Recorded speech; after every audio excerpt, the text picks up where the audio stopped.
এই জন্য বাপ, আমি আরো ভাঙ্গা ভাঙ্গা বললে আরো অনেক সুন্দর মাসআলা আছে, কিন্তু সহজ কথা হইল অগণিত মুসলমানের উপরে আমাদের সমাজে বর্তমানে হজ ফরজ, কোরবানি ওয়াজিব।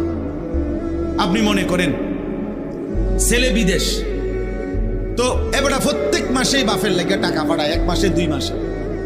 এখন এই কোরবানিকে সামনে রাইখা 30,000 টাকা পাঠাইছে, 50,000 টাকা পাঠাইছে বাড়িতে।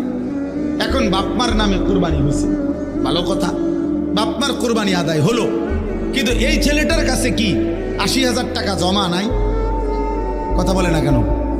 আরে তার কাছে নাই আলাদা ব্যাংকে টাকা, থাকতে পারে, আমরা বুঝি না। হ্যাঁ,